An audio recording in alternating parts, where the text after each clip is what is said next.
주제는 거창하게 잡았습니다만 부탁받은 것이고요. 근데 말랑말랑한 얘기가 될 것 같습니다. 이런 생각이 들어요. 재난 유토피아란 말이 있었죠. 그 레베카 솔릿이 이 폐허를 응시하라는 책에서 나온 이야기인데, 보통 재난이 터지면 사람들은 전에 없던 결속과 연대감을 드러낸다. 그런데 팬데믹 같이 전염병의 상황이 그게 안 되거든요. 이렇게 우리 옛날에 뭐 기름띠 걷어내러 가고 했는데, 지금은 피해자가 가해자가 될 수 있는 가능성이 많다 보니까 피해자한테 다가가기도 어렵고, 물론 뭐 재난 유토피아적인 상황이 없는 건 아닙니다만 일부에 국한되고 전체적으로는 상당히 위축되고 서로를 좀 경계하고 이런 분위기로 가는 게 상당히 우리한테 어려움으로 다가오고 있습니다. 코로나 재난이 어떤 영향을 줄까? 저는 세 개 차원에서 한번 생각해 봤습니다. 첫 번째는요, 전에 없던 이른바 미증유란 말을 쓰죠. 전에 없었던 그런 사태를 맞이했습니다. 그리고 마스크 없이 바깥에서 다닐 수 없고, 지금 마스크 안 쓴 사람 찾는 건 무척 어렵습니다. 그렇고요. 자가격리 이런 것도 우리가 예전에 해본 적이 없었죠. 온라인 수업을 전면적으로 한다든지 스포츠 관람을 무관중으로 한다. 이런 것들은 진짜 역사상 처음이고요. 두 번째는 원래 진행되던 변화가 굉장히 가속화되는 그런 게 있습니다. 재택근무도 조금씩 확대될 수 있었고요. 일찍이 뭐 엘빈 토프로는 이게 굉장히 널리 확산될 거라고 했지만 여러 가지 이유로 해서 잘 안 되다가 최근에 이게 빠르게 좀 진행이 되고 코로나가 끝나도 부분적으로 병행될 것 같습니다. 그리고 무인화, 뭐 4차 혁명, 인공지능 등 이런 것도 상당히 더 빠르게 진행이 되고, 자살 청년들 지금 최근에 문제가 되고 있는데, 이것도 한 2018년 정도부터 아주 이따 통계 한번 보겠습니다만 원래 좀 늘고 있었는데 이번에 더 빠르게 늘고 있을 것 같은 이런 생각이 듭니다. 또 하나는 보이지 않던 것들이 보이는, 아까 김만근 선생님은 이제 가시권 바깥으로 넘어가는 이런 것도 있는데, 이제 그것과 좀 다른 차원에서 미처 몰랐던 것들, 예를 들어 3월 달에 저쪽 청도에서 그 정신질환자들이 수용돼 있던 상황 같은 거 잘 몰랐고요. 뭐 콜센터 잘 몰랐고, 이런 것들이 이제 드러나게 되는 이런 상황이 있고요. 필수 노동자들이 지금 계속 돌아가시고 하면서 그 열악한 노동 환경 알게 되고, 플랫폼 등등. 네, 돌봄 집에서 하시는 분들 얼마나 힘든지 훨씬 더 힘들어지면서 지금 더 이것이 좀 이슈가 되고 있습니다. 대체로 이런 세 차원의 문제가 있을 것 같고요.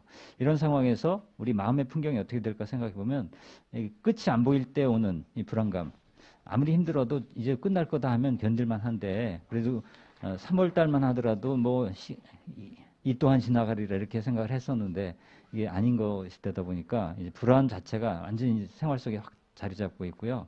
그리고 아까 말씀드렸다시피 서로에 대한 엄청난 방어, 그리고 감염되면 상당히 주변으로부터 낙인이 찍혀버리는 이런 생각, 혐오감 이런 게 있고요. 그다음에 이제 뭐 항공, 숙박, 여행 이런 쪽을 중심으로 해서 거의 일자리가 그냥 멈춰버렸죠. 많은 분들이 실직하고 있고, 근데 이게 경제적 공급뿐만 아니라 이게 이제 나는 쓸모없는 존재다 이런 느낌으로 다가오는 이 자괴감, 이것도 굉장히 큰 것입니다. 그리고 장기화되는 거리 두기 속에서 고립감과 우울 이런 것이 심각해집니다. 그리고 돌봄 노동, 무력감, 분노, 이렇게 보면 지금 불안, 혐오감, 우울, 고립감, 분노, 무력감, 자괴감, 부정적 감정들이 웬만한 건 다 지금 복합적으로 농축돼서 우리한테 다가오고 있는 현실입니다. 그 결과 지금 우울증 같은 경우도 아직 8월 2차 감염 확산 이전인데도 잠깐 줄었다가 늘었고, 곧 통계가 나오겠습니다만 하반기 들어와서 훨씬 더 늘어나지 않았을까 생각이 들고, 지금 걱정이 되는 게 20, 30대 자해 발생인데, 보시다시피 2018년부터 이미 늘고 있었습니다. 20대의 경우 30대도 늘고요. 여기서 자해는 청소년들이 하는 그런 자해가 아니라 사실은 엄격하게 말해서, 엄밀하게 말해서 자살 미수입니다. 그러니까 건강보험 심사평가원에 온 자료이기 때문에 병원에 응급실에 실려온 케이스만 놓고 얘기한 거거든요. 그래서 실제로 자살이 늘고 있고, 작년에 비해서 매달 추이를 보면은 저렇게 작년 2월에 비해서, 작년 3월에 비해서 특히 여성의 경우 작년에 비교할 때 굉장히 많이 늘어나고 있는 거, 매달. 지금 코로나로 현재 한국에서 돌아가신 분이 500명이 안 되는데 지금 청년 자살이 한 달 안에 500명 이상 이렇게 되고 있거든요. 굉장히 큰 숫자라고 볼 수 있습니다. 특히 여성이 왜 이렇게 빠르게 늘고 있을까 하는 것은 지금 굉장히 중요한 연구의 주제가 될 수도 있을 텐데, 뭐 1차적으로 드러나는 것은 노동시장에서 여성이 남성에 비해서 훨씬 더 임시 휴식을 할 수밖에 없는 그런 처지에, 예를 들어 비정규직, 서비스직 뭐 그런 쪽으로 많이 있다 보니까 그렇고요. 그리고 실업자 증감률을 봐도 여성이 남성과 대조적으로 이렇게 됩니다. 이런 생각 듭니다. 예전에는 어릴 때부터 여성들이 차별을 받고 자랐거든요. 그러니까 차별이 그냥 익숙하고 어느 정도 내성이 있는데, 지금 젊은 친구들은 20대가 되기 전에는 차별이랑 별로 겪어보지 않았습니다. 집에서도 이제 남아서는 거의 사라졌고요. 학교에서도 뭐 여성차별 거의 없죠, 이제는. 그러다가 사회에 딱 나가보면 이때 이제 엄청난 벽이 느껴지면서 절망감에 사로잡히는 것도 하나의 큰 요인일 것 같은데, 뭐 그거 말고도 많은 것들을 좀 생각해 볼 수 있을 것 같습니다. 근데 대체로 사람이 왜 죽고 싶은가 할 때 보면 하나가 내가 쓸모없다는 느낌, 나는 누구에게도 필요한 존재가 아니라는 그런 확인이고요. 거기에 고립감, 아무도 나를 돌아보지 않는다. 세상과 연결이 끊겼다고 느껴질 때, 이때 자살의 충동이 가장 커진다는 얘기를 하는데, 이 점에서 우리가 왜 마을과 연대 이런 걸 얘기하는가를 생각해 볼 수 있습니다. 그렇다면 왜 우리는 관계 맺기를 못하나? 다 중요한 거 알고 나도 원합니다. 필요한 것, 또 내가 원하는 것인데도 불구하고 왜 이게 잘 안 될까 생각해 보면, 첫 번째 사람에 따라 다르겠지만 아래세대로 내려갈수록 사회적 지능 이런 게 상당히 결핍되어 있는, 여기에 결정적인 게 마을이라고 생각합니다. 마을이 학교와 다른 차원에서 이 사회적 지능이 자연스럽게 자라나는 그런 터전이 되는데, 그게 지금 잘 충족이 안 되는 게 있죠. 그리고 많은 사람들이 상처를 이제 어릴 때부터 받고 자라는데, 이건 역시도 전 예전에도 상처 많이 받고 자랐습니다. 그런데 집에서도 막 학대 당하고 뭐 음주 폭력에 시달리는 아이들 많고 했는데, 그래도 그것이 극단적인 상황으로 안 가는 건 만충지대가 있었던 거죠. 집에선 그렇지만 다른 장에서 아이들끼리든 뭐 이웃집이든 이렇게 여러 채널을 통해서 자기를 이렇게 유지할 수 있었던 것인데, 지금은 집이 다가 돼버린 거죠. 그러니까 부모님이 엉망이면 삶이 다 무너지는 이런 상황도 여기서 빼놓을 수 없다고 생각합니다. 상처가 점점 더 가중되는 이런 상황이 있고요. 그리고 특히 이제 이런 팬데믹 같은 게 지속되면 고갈이 되죠, 심신이. 아무래도 내가 여유가 없으면, 요새 인지적 여분, 커그니티브 리저브 이런 말 많이 그 뇌과학에서 얘기하는데, 정서적 여분 이런 것도 같이 중요하게 생각을 해야 되거든요. 이게 없으니까 누구에게 들어주지도 못하고 공감도 못 해주고, 그래서 일단 자기 보호를 위해서 차단하게 되는 이런 게 있습니다. 그리고 어릴 때부터 워낙 경쟁에 길들여져 있다 보니까 웬만하면 다 괜찮은데 항상 상대적으로 자기를 비하하는 이런 게 열등의식에 이제 익숙해져 있고요. 또 하나, 뭐 다른 게 다 돼도 뭔가 계기가 없다든지 공간이 부족하다 이럴 때는 관계 맺기 또한 어려움이 있다. 그래서 이런 것들을 두루두루 생각하면서 마을을 우리가 구상하고 디자인을 해야 되지 않을까. 그래서 비대면 시대에 거점을 좀 찾아야 되는데, 몇 가지만 생각해 보면, 전 이 비노동 세계, 어차피 노동 세계만 가지고서는 우리의 존엄과 품격을 세우기가 무척 어려워진 상황이 됐습니다. 그 시장 자체도 좁아졌고, 또 그 안에서 사람을 대접하는 방식도 점점 나빠지기 때문에, 그건 그것대로 물론 대응을 해야 되겠습니다만, 여기 노동세계에 진입할 수 없는 경우일지라도 여전히 내가 사회 구성 멤버로서 내가 존중받을 수 있는, 전 그거야말로 마을이 갖고 있는 의미 중에 하나. 저 어릴 때 보면은 껄렁껄렁하고 실업자인데 굉장히 당당했던 이 동네 형들을 떠올리게 됩니다. 그게 뭘까 생각해 보면 진짜 무능하고 경제적으로 무능한데 마을에서는 알아주는 예. 그게 뭐 약간 뭐 부정적인 모습도 있습니다만, 전 그런 힘이 뭐였을까. 그러니까 시장과 다른 어떤 사회가 있었던 거죠. 지금은 모든 폴란 얘기대로 경제가 시장을 다 말아먹어버린 이런 상황이다 보니까, 이제 노동세계가 없으면, 거기서 내 위치가 제대로 돼 있지 않으면 인간으로서도 아주 이제 형편없는 것처럼 여겨지는 게 있고요. 삶의 이야기가 확장된다. 그러니까 내 삶의 경험들 이런 게 다른 사람한테 들려지고 하나 아렌트가 얘기한 공적 공간도 다 그런 어떤 내가 드러나고 나의 고유함이 확인되고 세계가 나의 대화의 상대가 되는 이런 것이 공적 공간일 텐데 거기에서는 인간이 어떻게 자기의 경험들을 다른 사람과 공유할 수 있는가 이런 게 중요할 겁니다. 그러면서 내가 다른 사람과 함께 있다. 몸과 마음이 이 프레젠스. 온라인을 통해서도 어느 정도 되겠지만 하여튼 이 시간이 공유되고 경험이 나눠지는 이런 관계들이 점점 우리한테는 좀 희박해지는데 이걸 다시 한번 찾아보는 이런 게 필요할 것 같고요. 그래서 흔히 하는 얘기 접촉은 줄이되 만남은 유지하라 하는데 이 감염의 위험을 줄이면서도 계속 사회적 연결망을 유지할 수 있는 이런 것이 어떤 걸까를 지혜를 많이 찾아봐야 될 것 같습니다. 몇 가지 그냥 짤막한 그냥 우리의 힌트를 위해서 사례 뭐 이렇게 하자가 아니라 이런 가능성도 있다는 건데 합정동에 있는 그 빨래방인데요. 빨래방에는 보통 가면 이렇게 빨래 넣고 기다리면서 스마트폰 보는 게 대부분인데 여기에는 보면 저렇게 밑에 노트가 놓여져 있다고 합니다. 그래서 아무나 거기서 기다리면서 메모를 할 수 있게 돼 있어요. 그래서 사람들이 자기 이야기를 저렇게 막 씁니다. 그러면 다른 사람이 또 덧붙여서 다른 글씨로 댓글을 달아주고 이렇게 되죠. 인터넷상에서 흔히 오가는 소통이지만 이렇게 온라인이 아니라 오프라인으로 오갈 때 특히 전혀 모르는 사람들 사이에 저런 것이 공유될 때 우리는 잘 알고 친밀한 사람들끼리만 뭐가 될 것 같은데 전혀 그렇지 않고 모르는 사람 사이에도 이런 유대가 가능하다는 것을 우리 안에 저런 씨앗들이 있다는 걸 좀 확인해 보고요. 또 하나 최근에 그 재택근무가 늘어나긴 했지만 집에서 근무가 쉽지가 않죠. 특히 애도 있고 뭐 가사노동 병행할 때 몰입이 잘 안 됩니다. 카페에 가면 또 시끄럽고 그 맞지 않는 분들 많고요.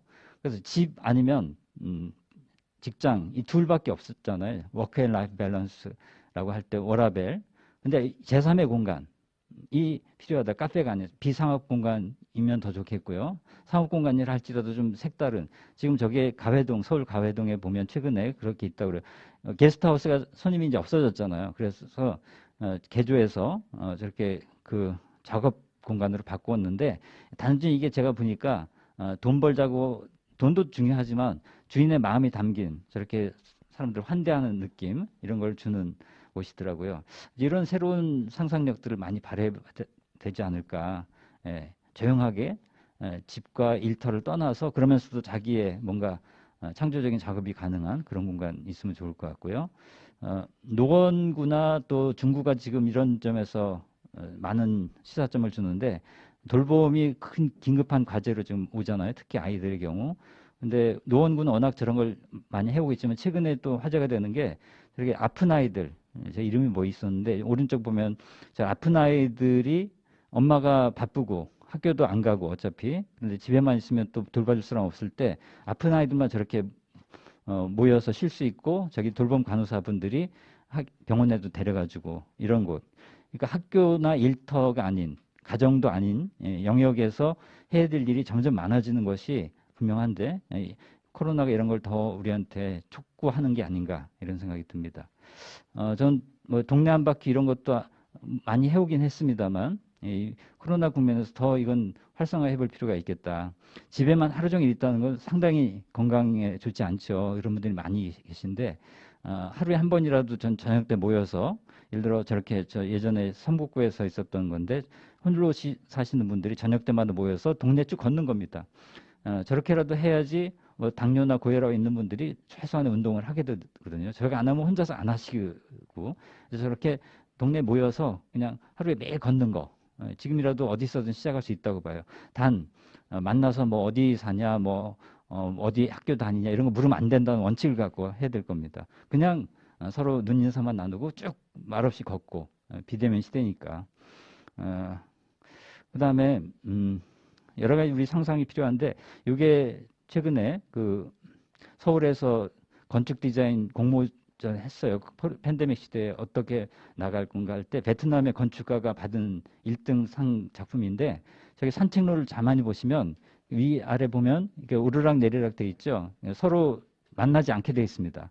굉장히 재미있는 아이디어인데 공개 넓은 공간에 나가도 활보할 수 있고 사람들을 서로 이렇게 멀리서 볼 수는 있지만 서로의 시야에 드러나지만 아주 안전하게, 그러니까 이 비대면이지만 또한 사회를 유지할 수 있는 아이디어로 지금 이런 것도 방안이 되고 있습니다. 그래서 어차피 이 초기 제가 숨이 차서 이거 예, 숨이 진짜 차네요.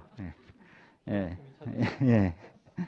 예, 이 초기 상황에서는 긴박하니까 상당히 소극적으로 이렇게 했지만 이제 어차피 길게 갈 거라면 좀 더 긍정적인 제안, 도전 이런 것도 해봐야 될 필요가 있습니다. 유현준 교수가 최근에 어느 인터뷰에서 한 얘기가 굉장히 시사하는 바가 큽니다. 이분이 한 얘기가 좀 제가 압축했는데요. 도시 공간 설계가 다핵 구조로 가야 된다는 겁니다. 무슨 말이냐면 공간을 쪼개고 중심지를 여러 개로 다변화해야 된다. 왜냐하면 우리가 도시를 보면 이분 얘기가 돈 내고 들어가지 않으면 안 되는 곳이 대부분이다. 돈 없이 갈 수 있는 데가 없다는 거죠. 저 멀리까지 산이 아니면 공원도 별로 없고. 그러다 보니까 상업시설은 어떻죠? 최대한 밀집시켜야 돈이 되지요. 노래방이든 카페든. 그러다 보면 이 감염 위험이 높습니다. 따라서 될 수 있으면 실외 공간이면 더 좋지만 실내 공간이라 할지라도 상업시설이 아닌 곳, 그러면서도 분산된, 그러니까 책 100만 권을 소장한 큰 도서관보다 1만 권짜리 도서관 100개, 10,000평짜리 공원 하나보다 1,000평짜리 공원 10개를 만드는 게 낫다. 이런 거죠. 그래서 다양한 사람들이 익명성을 가진 채 모여서 공유할 수 있는 도서관, 운동시설, 공원. 이래야지만 소셜 믹스가 가능하다는 거죠. 그러니까 임대 아파트 같은 경우 문제가 뭡니까? 딱 한 동을 이렇게 해버리니까 뭐 아이들끼리도 금방 뭐 휴먼시아, 거지 이런 식의 정말 끔찍한 용어를 쓰고 격리시키고 배제하는데 그냥 분산시켜버리고 똑같은 아파트인데 한 동에 이렇게 하는 식의 사례들도 있듯이 여기서도 도서관이나 운동시 저런 곳이 누가 누군지 모르죠. 그냥 편하게 서로 만나고 바라볼 수 있는 이런 공간들을 많이 만들어 가야 된다. 그러니까 진작부터 이런 게 필요했는데 감염 위험이 높아진 팬데믹이 이걸 더 우리한테 촉진하고 있는 것 같습니다. 그래서 일상을 좀 보면 크게 몸, 공간 이런 게 있고요. 요소를 보면 그다음에 우리적 사회적 관계가 있고 그 안에 우리의 어떤 경험이 공유되고 기억이 계속 축적이 되는 이런 것이 어우러질 때 그 안에 우리의 마음이 자라나게 되고 그 마음이 서로를 잊게 되는 이런 것이 생태계가 아닐까 이런 생각을 해보게 됩니다. 사람이 무엇으로 이어질까 생각해 보면 그래서 보통 우리 이렇습니다. 이해관계든 권력관계든 보통 이게 두 가지가 대부분입니다. 거래하는 관계든 아니면 그냥 눈치 보이기 때문에 하는 거. 아니면 학연, 지연, 혈연 또 하나 있습니다. 흡연. 흡연 공동체도 있거든요. 직장에 보면 있더라고요. 진짜 흡연하는 사람끼리만 모여요. 네, 분노와 적개심 아니면 열등감 이런 걸로 이제 만나는 사람이 많죠. 보통 뭐 예를 들어 광화문 집회 같은 경우는 적개심으로 만나는 거고요. 뒷담화만 만나는 사람들 보면 되게 열등감으로 만나는 건데 물론 이렇게도 만나지만 그렇지 않은 만남 우리 기억으로 맺어지고 비전으로 서로 연결되고 서로 어떤 구체적인 과제 이런 재난 상황도 하나의 과제로 우리한테 던지는 거니까 그런 거라든지 어떤 배움의 공동체 서로 성장하는 그런 만남 아니면 서로에 대한 연민 뭐 오른쪽으로만 만날 수는 없습니다. 그런데 우리가 좀 균형이 필요하지 않을까. 너무 왼쪽으로만 살다고 할 때 재미도 없고 지속 가능하지 않죠. 마을은 오른쪽에 만남 이런 것도 조금씩 더 확장하는 그런 게 아닐까 생각합니다. 그래서 뭘 어떻게 할까 생각해 보면 서로에게 필요하고 서로에게 재미가 되는 어떤 과제들을 만들고요. 그리고 적어도 늘 나오는 얘기지만 세 명이 일단 핵이 돼야 된다. 점에서 선에서 면으로. 셋이 마음이 맞아 시작되면 거기서부터 이제 조금씩 동심원적으로 확산이 되는 이런 게 가능할 거고요. 그리고 느슨만 연대 요새 많이 얘기 나오는 거죠. 너무 이제 친한 사람들끼리 아니고 잘 모르는 사람끼리도 약한 연대라기보다 느슨한 연대가 좀 맞을 것 같아요. 그래서 아까 이제 낯선 사람들끼리 그런 것도 빨래방 예를 드렸지만 그런 연대 속에서 좀 다양한 일상을 창조해 갈 수 있을 것 같고요. 또 온라인이 지금 확장이 됐는데 그것이 오프라인 연계해서 저도 수업하다 보면 줌으로 하다 보면 재밌는 게 제가 어느 현장에 가서 거기서 수업을 해요. 거기 단체 실무자 만나서 얘기 나누고 실내 공간도 보여주고 그러면 학생들이 그걸 함께 오지 않아도 돼요. 학생들 발표도 앞으로 그렇게 해보려고 합니다. 발표시킬 때 그냥 현장에 가서 해라. 그럼 우리 각자 다 볼 수 있는 거죠. 앞으로 팬데믹이 지나도 주문 계속 될 텐데 이런 식으로 가다 보면 우리 일상에서도 응용할 수 있는 게 많을 것 같아요. 내가 여행을 가서도 여행 있는 걸 이제 실시간으로 이제 친구들한테 같이 공유도 하고 이런 식의 작업들을 많이 할 수 있을 것 같습니다. 이제 마무리하겠습니다. 우리가 지금 잠시 멈췄는데 멈춰있는 이 시간이 새로운 도약을 위해서 아나 아렌트 말대로 새로운 시작을 할 수 있는 어떤 발판이 될 수 있는 그런 계기가 될 것 같습니다. 백무산 씨의 유명한 시인데요. 다시 한번 읽어보겠습니다. 정지의 힘. 기차를 세우는 힘, 그 힘으로 기차는 달린다. 시간을 멈추는 힘, 그 힘으로 우리는 미래로 간다. 무엇을 하지 않을 자유, 그로 인해 무엇을 해야 할 것인가를 안다. 무엇이 되지 않을 자유, 그 힘으로 나는 내가 된다. 세상을 멈추는 힘, 그 힘으로 우리는 달린다. 정지에 이르렀을 때 우리는 달리는 이유를 안다. 씨앗처럼 정지하라. 꽃은 멈춤의 힘으로 피어난다. 감사합니다.